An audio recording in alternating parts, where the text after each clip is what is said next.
मुकम्मल हो गया। तो वो कंपनी का ऑफिसर ने मुझे बुला के बोला कि भाई बाबा तुमने तो ये काम कंप्लीट कर दिया, अब एक काम कीजिए, आपको और एक ऑर्डर रिपीट कर रहे हैं।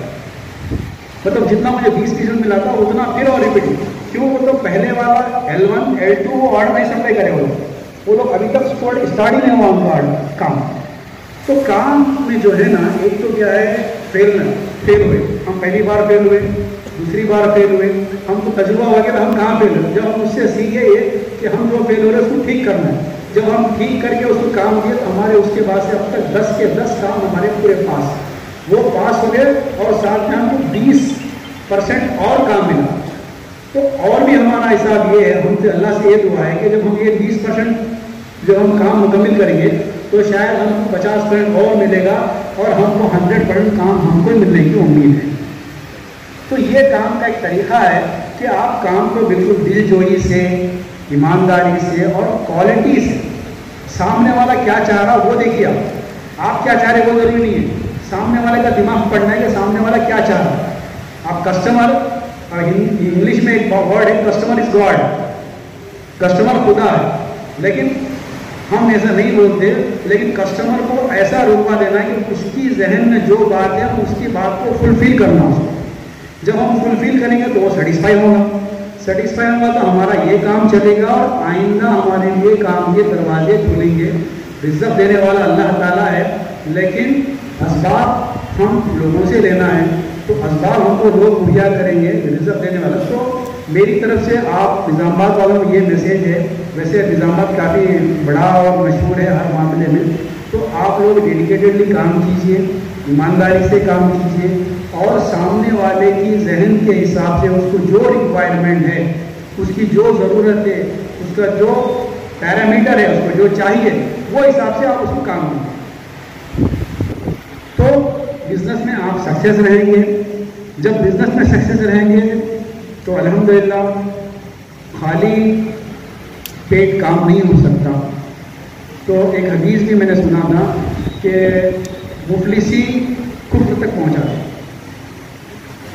मुफलिसी कुफ्र तक पहुंचा देती ईमान वालों के लिए।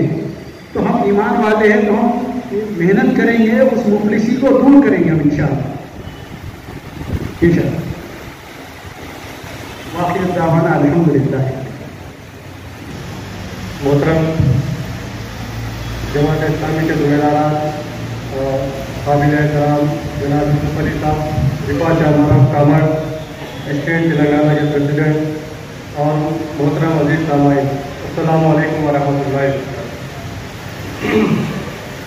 जैसा कि अभी ब्रदर आरिफुद्दीन ने बताया कि मेरा ताल्लुक़ निज़ामाबाद से है और आप में बैठे हुए तकरीबन लोग भी शायद मुझसे वाकिफ़ होंगे और मैं भी तकरीबन तमाम लोगों से वाकिफ़ हूँ। तो कुछ अपने तजुर्बात और अपनी तिजारत की मुख्तसर सी जो मेरी जर्नी है उसकी स्टोरी आपके सामने इंशाअल्लाह रखूँगा। मेरा ग्रेजुएशन निज़ामाबाद से हुआ 2012 में। उसके बाद मैं पोस्ट ग्रेजुएशन के लिए हैदराबाद गया और 2 साल 2014 में मेरा PG कंप्लीट हुआ। उसके बाद या तो मेरे को जॉब करना था या बाहर जाना था या फिर मेरे जहन में था कि बिज़नेस करना है। तो हर इंसान की ज़िंदगी में एक टर्निंग पॉइंट होता है, एक टर्निंग पॉइंट होता है जब उसको सोचना होता है, डिसीजन लेना होता है, फैसला करना होता है। तो मैंने बहुत सोचने के बाद बहुत बड़ा फैसला किया कि मुझे बिज़नेस करना है। लोग शुरू में साल 2 साल 3 साल तक भी बोलते रहे, अरे आप ग्रेजुएशन कर लिए, पोस्ट ग्रेजुएशन कर लिए, आप बिज़नेस क्यों कर रहे हैं, आप बाहर जाना था, आप जॉब करना था। हमारे लोगों की थिंकिंग ये है कि पढ़े लिखे लोग अच्छा पढ़ना लिखना या तो गवर्नमेंट जॉब करना या तो बाहर जाके कमाना, बिज़नेस जो करना है वो अनपढ़ लोगों का काम है। ऐसी थिंकिंग हमारे पास पहले थी, अभी कुछ कम हुई है। तो 3 साल तक लोग मेरे भी लगातार पूछते रहे कि भाई आप बिज़नेस क्यों कर रहे हैं, आप बाहर क्यों नहीं गए। उसके बाद अल्हम्दुलिल्लाह सोच बदली लोगों की। जब लोग मेरा देखे सक्सेस हो रहा है बिज़नेस, उसके बाद लोग खुद आके मशवरे लेने लगे। तो मैं जब 2014 में बिज़नेस शुरू किया तो मैंने पहले सी फूड के बिज़नेस से अपनी कैरियर का आगाज़ किया। सी फूड के बिज़नेस के लिए मैं आंध्रा गया। आंध्रा से सी फूड हम लोग दिल्ली, कलकत्ता, बिहार यूपी वगैरह सप्लाई करते थे। तो उस दौरान मैं जाकर आंध्रा में भी तकरीबन 1-1.5 साल रहा, फिर मध्य प्रदेश में भी कुछ महीने रहा, फिर दिल्ली में भी जो है मैं कुछ महीने क़याम किया। हालात कुछ ऐसे थे, बिजनेस तो अच्छा था, बस कुछ लोगों की धोखाधड़ी की वजह से कुछ नुकसान उठाना पड़ा और मैं 2 साल के बाद हैदराबाद निज़ामाबाद वापस आ गया। जब मैं वापस आया तो मैं नुकसान के साथ वापस आया था, बट मेरे पास जो अहम चीज़ थी वो एक कॉन्फिडेंस था, एक नेशनल लेवल का एक्सपोजर था जो मेरे को हासिल हुआ था। उस कॉन्फिडेंस की बुनियाद पर फिर मैंने एनालिसिस किया कि निज़ामाबाद या हैदराबाद के मुकाम पर जो अपना मुकाम है कुछ अच्छा बिजनेस किया जा सकता है। तो मैंने फिर होम इंडस्ट्री जो होती है, सोफा और मैट्रेस में जो फोम यूज़ होता है, वो हैदराबाद में बहुत बड़ी मार्केट है, खिर्रा आशीष नगर, वहाँ पर मैंने छोटा सा बिजनेस अपना शुरू किया। 2 कमरों का 3 कमरों का एक गोडाउन टाइप में लेके छोटे से बजट के साथ 5-6 लाख रुपए के मैंने अपना कारोबार 2016 में शुरू किया। अल्हम्दुलिल्लाह जब से शुरू किया आज तक भी मेरे कारोबार में डे बाई डे अल्लाह के फजल करम से ग्रोथ ही है और आज अल्हम्दुलिल्लाह मेरा करोड़ ऑफ रुपीज़ में टर्नओवर है महाना। तो कुछ बातें मैं अपनी स्टोरी को लेकर रखना चाहता हूँ कि पहली जो चीज़ है, जैसा कि हमारे अमीर मुकामी ने भी बताया कि सोचने की कोई खैर नहीं है। अल्लाह ताला सोचने की कोई खैर रखा क्या? नहीं रखा। आप सोचिए, कुछ भी कर सकते हैं आप। पहले ये तसव्वुर था कि हमारे पास कि होटल से खाना लेकर घर को पहुंचाना ये बिजनेस था या बिजनेस हो सकता है, बल्कि हम 10-15 साल पहले सोच सकते थे, नहीं सोच सकते थे। सोचे भी तो हमको मज़ा यह दिखता था कि होटलों से खाना पार्सल लेके जाके घरों को देना, मगर स्विगी और जोमेटो आए और उन्होंने एक कॉन्सेप्ट किया और होटल का भी बिजनेस बढ़ा, लोगों को भी सर्विस मिली और करोड़ ऑफ रुपीज़ का वो लोग बिजनेस कर रहे हैं। उसी तरह हम ओला उबर को लेंगे, टैक्सी का भी कोई बिजनेस हमारे जहन में था। पहले टैक्सी होती तो कोई 5-10 टैक्सी रखता था और किराए पे देता था, मगर लोगों को ट्रांसपोर्टेशन फराहम करना, टैक्सी का बिजनेस करना, वो लोग एक सोचे कि इसको इस तरीके से ऑर्गेनाइज किया जा सकता है, एक बड़ा बिजनेस किया जा सकता है। तो उबर का, ओला का इंटरनेशनल लेवल पे आज करोड़ ऑफ रुपीज़ का बिजनेस है। उसी तरह हम देखेंगे कि गोश्त का बिजनेस हो तो हमारे जहन में आता कि खसाबों का काम है, खसा भी कर सकते हैं। आजकल ऐसे कंपनीज आ गए, लीशियस है, टेंडर कट है, ये लोग गोश्त कट करके पैक करके घर पे जो है तो सप्लाई करते हैं ऑनलाइन। शायद निज़ामाबाद में नहीं होगा, हैदराबाद में है। इनका भी करोड़ ऑफ रुपीज़ का बिजनेस है। तो ये लोग सोचे कि भाई ये बिजनेस किया जा सकता है। तो अल्लाह ताला सोचने की कोई खैर नहीं रखा। आप सोचिए, जितना सोच सकते सोचिए, उस पर उसको प्रैक्टिकल कैसा लाए हम उसका इख्तियार किया जा सकता, कोशिश करिए और उसको इम्प्लीमेंट करने की कोशिश करिए। उसके बाद सोचने के बाद जो दूसरी चीज़ आती है, हिम्मत करना, रिस्क लेना। आइडिया बहुत सारे ऐसे भी लोग हैं जो मेरे से पहले से देखो मैं कारोबार करना है मुझे सोच रहे और अभी तक भी सोचने में थे, सिर्फ आइडिया सोचना, ये करेंगे वो करेंगे ऐसा करेंगे, पर अभी तक भी सोचने में थे, हिम्मत नहीं करे, रिस्क नहीं ले, रिस्क लेना है। मैं यहाँ पर पेरेंट्स बैठे हुए, उनसे भी मेरी गुजारिश है कि अपने बच्चों को रिस्क लेने दीजिए, एक्सपेरिमेंट करने दीजिए। जब तक बच्चा गिरेगा नहीं, चलना नहीं सीखेगा।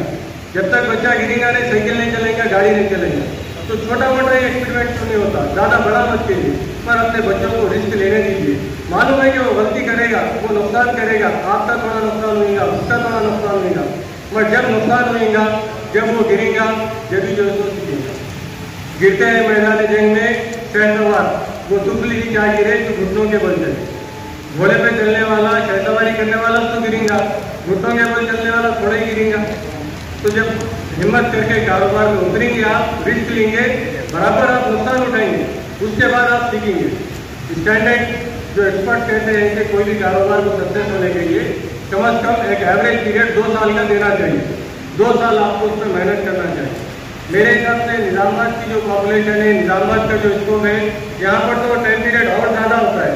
2 साल के बजाय यहाँ पर आपको 3 से 4 साल मेरे हिसाब से मेहनत करनी पड़ेगी। उसके बाद आप एक मुकाम पे पहुँचेंगे, आपका फेस वैल्यू बनेगा, आपके कॉन्टैक्ट बनेंगे, आपको बिजनेस का एक्सपीरियंस आएगा, आप तजुर्बा से गुजरेंगे, उसके बाद आपकी फेस वैल्यू बनने के बाद आप सक्सेस करेंगे।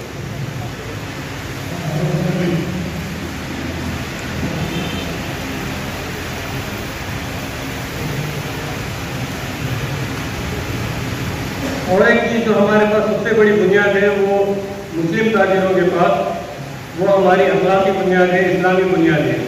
कई लोग हमारे पास आते हैं, आके बोलते हैं कि भाई ये क्वालिटी का ये मटेरियल जो है तो हम आपको वहाँ पे कम रेट में मिल रहा, मगर फिर भी हम आपके पास से लेते। कई बोले थे आपके पास हम लेंगे तो हमको क्वालिटी का एश्योरेंस है और हम आपको ये एश्योरेंस है कोई हमारे साथ धोखा नहीं है। तो लोग इतना यकीन रखते हैं कि मुस्लिम लोग हैं तो अच्छे लोग भी हैं, इनमें इन्होंने जो है तो धोखाधड़ी नहीं करेंगे, हमारे साथ कोई गलत काम नहीं करेंगे। तो ये हमारे पास जो है तो एक बहुत बड़ी खूबी है, उसको लेके आगे चलना चाहिए।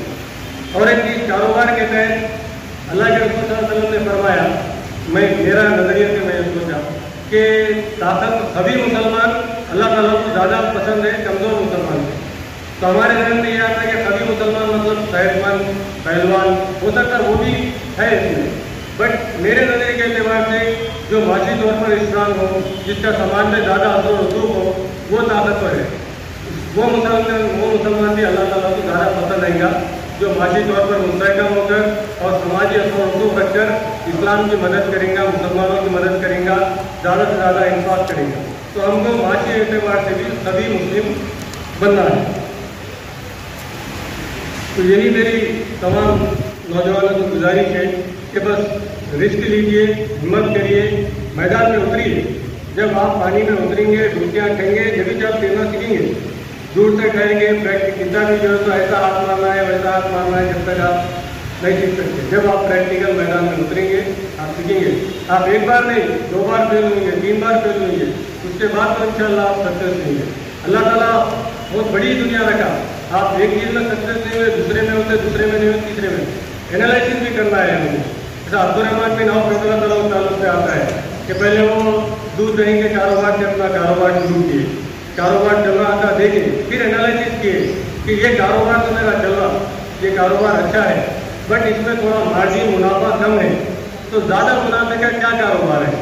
तो उसके बाद सोच के वो देखे कि घोड़ों के जो पैंडल आते हैं जिस पर पैर रख के घोड़े पर बैठा जाता है, वो पैंडल की बनाने की जो कॉस्टिंग है और मार्केट में जो उसकी कीमत है उसमें बहुत ज़्यादा मार्जिन है। तो सीधा दही और दूध के कारोबार से वो कारोबार, जब वो कारोबार एक स्टेबल हो गया उनका, साथ में जब वो कारोबार शुरू करें कि इसमें मुनाफा ज़्यादा है, उसके बाद देखें कि ट्रांसपोर्टेशन के लिए लोग जो है तो वो कर रहे हैं, तो अपने ऊँटों को खरीदे और ट्रांसपोर्टेशन के लिए लगा दिए, लोगों का माल ले जाना और दूसरे मुकाम से लेकर आना। तो मार्केट में जब हम हैं तो एनालिसिस करना है कि कौन सी मार्केट में डिमांड क्या है, किस चीज़ की है, किस तरीके से उस तरफ हम जा सकते हैं और वो बिजनेस में आगे बढ़ सकते हैं। मैं अल्लाह ताला से दुआ करता हूँ कि अल्लाह ताला हमको हलाल रोज़ी कमाने की तौफीक अता फरमाए, माशी तौर पर तमाम मुसलमानों को मुस्तहकम करे। और जिस तरीके से एक हदीस में भी आता है कि ईमानदारी के साथ तिजारत करने वाला भी कल आखिरत के दिन शोहदा के दर्जे पर कायम होता है। तो अल्लाह ताला हमें भी पूरी ईमानदारी के साथ तिजारत करते हुए दुनिया में भी कामयाब करे और आखिरत में भी जो शोहदा का दर्जा है उस पर कायम करे। वाक़िअ दावा अल्हम्दुलिल्लाह।